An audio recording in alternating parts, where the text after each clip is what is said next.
Olá! Na aula de hoje você vai descobrir como o mundo grego, a cultura grega foi aceita no Império Romano e como, em qual momento, o mundo romano começou a se mesclar com o mundo cristão. Vem comigo conhecer essa história.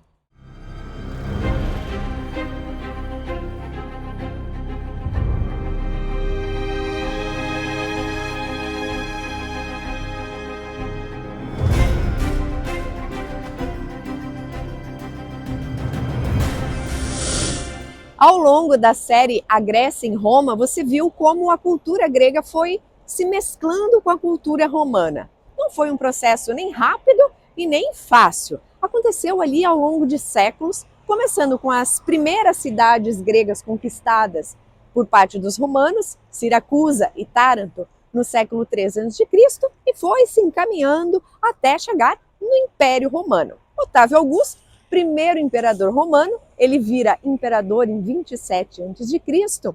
e vai ter um programa muito bem definido e de transformação da cidade. Quando ele recebe Roma, Roma era bastante provinciana, vamos dizer, não era a Roma imperial que nós estamos acostumados a pensar.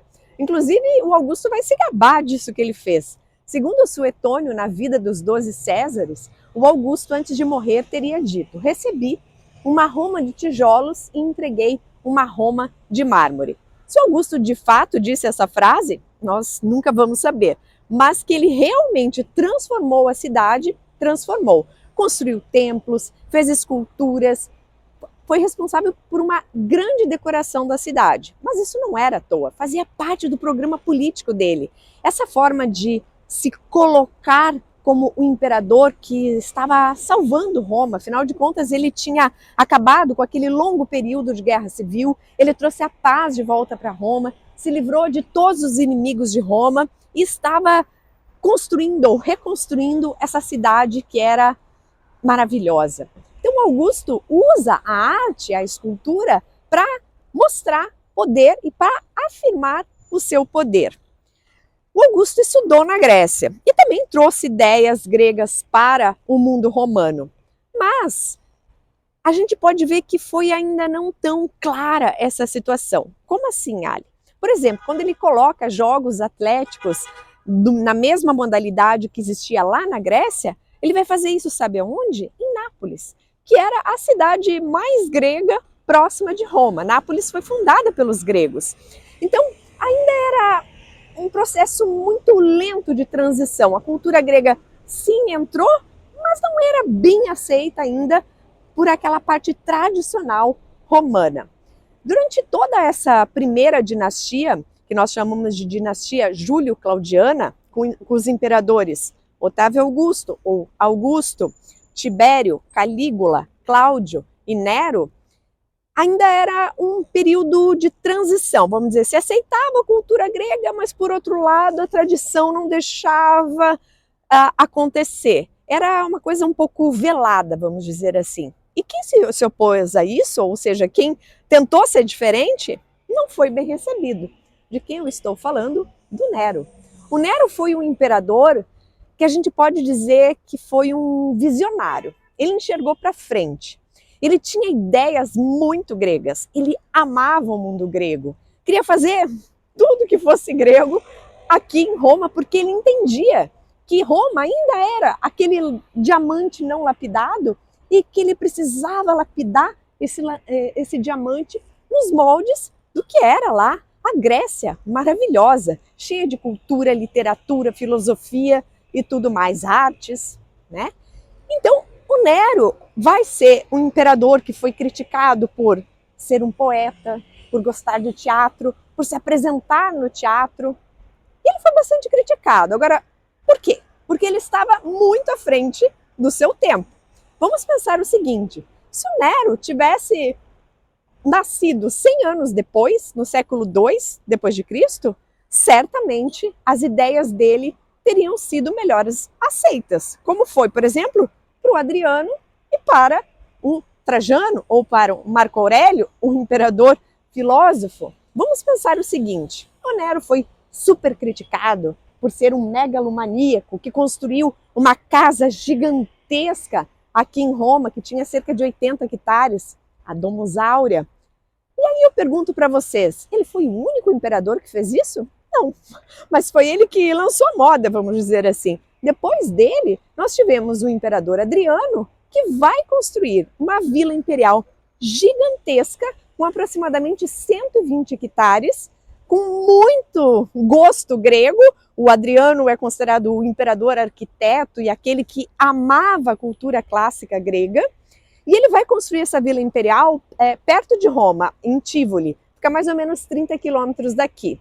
Nessa vila era um complexo de edifícios onde a gente tinha estádio, hipódromo, teatro, termas, um complexo maravilhoso. Só para ter ideia da dimensão, a Vila Adriana é muito maior do que a cidade inteira de Pompeia. Vila Adriana, a gente estima que tinha em torno de 120 hectares. Pompeia tem 66 hectares. Durante milênios, o Nero foi condenado por ser um imperador violento, por ser um verdadeiro monstro. Mas será que ele era o único? Será que ele era muito diferente dos outros imperadores?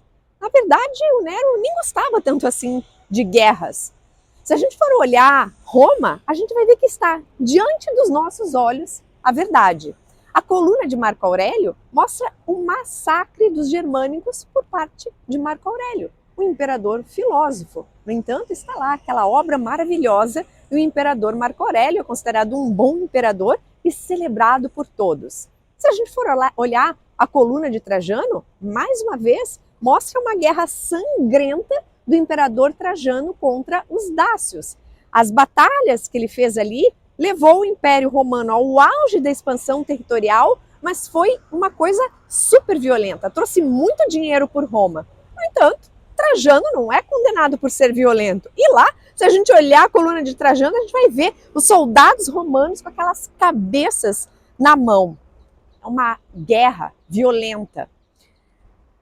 Se a gente for pensar o Adriano, que a coluna de Trajano, aliás, deixa eu voltar um pouquinho na história, foi feita pelo arquiteto imperial chamado Apolodoro de Damasco, um verdadeiro gênio da escultura, da arquitetura. E ele trabalhou durante o período do Trajano e também no período do Adriano, que veio depois do Trajano. E lá com Adriano, que era considerado o imperador arquiteto, que tinha essas ideias gregas, ele e o Apolodoro não se davam muito bem. Aí, segundo a lenda urbana, vamos dizer assim, nunca saberemos se de fato foi exatamente assim que aconteceu, o Adriano foi mostrar o projeto do Templo de Vênus em Roma, que foi o maior templo que Roma já teve, para o Apolodoro de Damasco, dizendo, querendo saber a opinião dele, se estava bom, se não estava bom e tal. E, segundo o que dizem, o Apolodoro de Damasco teria dito que se a escultura levantasse, ela bateria a cabeça no teto, que então estava tudo desproporcional. E por essa frase, o Apolodoro de Damasco teria perdido a vida. Ou seja, o Adriano mandou matar o arquiteto por um simples desentendimento. Quem era violento na história?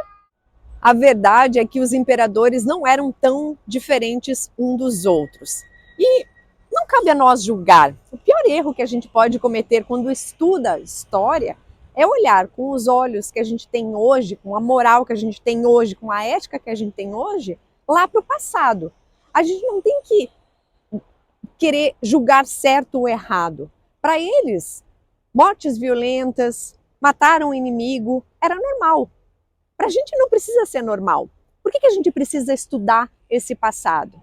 Para a gente entender os fatos e ver o que está por trás de tudo isso e evitar de cometer erros que foram cometidos lá no passado. Mas julgar a sociedade, se era violenta, se podia matar, se não podia matar, com os olhos que a gente tem hoje, não é a forma correta de pensar. Bem, e o Nero, como eu disse, foi condenado aí por milênios, por ter sido violento, por ter colocado fogo em Roma. Gente, ele não colocou fogo em Roma. Eu não quero defender o Nero, mas eu quero só abrir os olhos para vocês que a gente precisa avaliar melhor quando a gente recebe alguma informação. Por que o Nero recebeu toda essa condenação aqui por milênios? Bom, porque agora vão se cruzar dois mundos diferentes. O mundo romano com o mundo cristão. Durante essa dinastia Júlio-Claudiana, a gente tem Jesus Cristo. Jesus nasceu no Império durante o governo do Augusto, provavelmente entre os anos 6, 7 antes de Cristo. Foi crucificado no Império de Tibério. Então a gente está falando do início do cristianismo, que naquela época nem existia esse nome ainda, cristianismo. Existiam os seguidores de Cristo. E era uma religião bastante obscura e não conhecida pelos romanos. Imaginem que nesse momento os cristãos ainda não tinham nem templos, ou seja, eles não tinham nenhum local de culto. Se a gente pegar textos da antiguidade, como do Tácito, por exemplo, ele vai se referir aos seguidores de Cristo como uma seita misteriosa, diabólica. Vejam que eles realmente não entendiam como era, o que acontecia com os seguidores de Cristo. E o Nero teve, vamos dizer assim, a falta de sorte de ter esse evento dramático durante o seu governo, que foi o grande incêndio de Roma do ano de 64 depois de Cristo. Esse incêndio destruiu Roma praticamente. Imaginem que dos 14 bairros que existiam, 10 foram praticamente destruídos. O Nero ficou desesperado. Roma estava em cinzas, literalmente. E, aos poucos, os inimigos do Nero começaram, de certa forma, a colocar a culpa nele. E ele, aconselhado por toda a sua cúpula política, foi aconselhado a achar um bode expiatório. Quem seria um bom bode expiatório nesse momento aqui de Roma? Aqueles que não tinham nada a perder. Os cristãos, que não tinham templos, não tinham um local de culto específico, ninguém conhecia direito como era a seita deles. Eles também eram julgados de forma ruim por parte dos judeus que viviam aqui em Roma.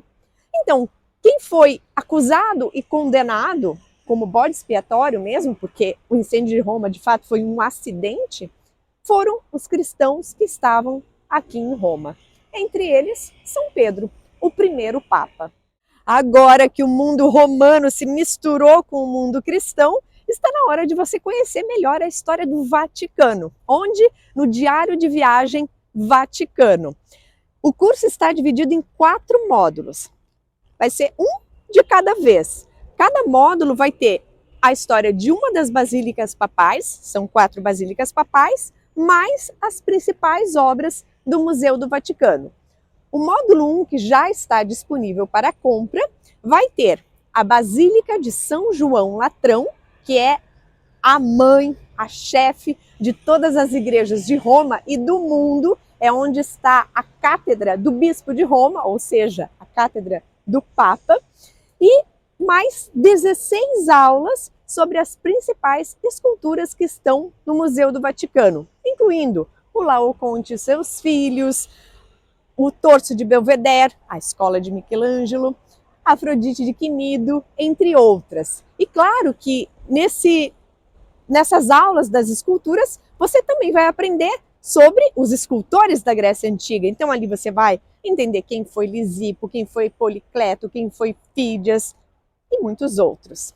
Junto com o módulo 1, você também vai receber as aulas do módulo de introdução. Para que serve o módulo de introdução? Para explicar alguns conceitos e você conseguir acompanhar melhor o curso. Como assim? Conceitos como: qual é a diferença entre igreja, basílica, catedral? O que é um concílio? O que era um batistério? Para que ele servia? Qual foi o primeiro batistério que nós temos aqui? Então, é para você conseguir acompanhar melhor as aulas do curso. E ainda vai ganhar como bônus as aulas da série A Grécia em Roma. Se você quiser fazer parte disso, que eu sei que você vai querer, e participar dessas aulas, basta você se inscrever no link que está na minha bio. E se você está assistindo pelo canal do YouTube, embaixo ali na descrição tem o link do meu site, que é só você entrar lá e se inscrever e fazer parte dessa história com a gente. Mas a nossa história não acaba por aqui. O Aliflix não pode parar. Nós teremos aí um período de pausa, mas em breve vai ter uma nova série. Nessa nova série, eu vou contar para vocês o mundo cristão com Nero. Vamos falar do incêndio, vamos falar das primeiras igrejas em Roma, dos primeiros cristãos em Roma. Está imperdível. Então aguarde que em breve vai ter a nova série do Aliflix. Vejo você em breve. Beijos!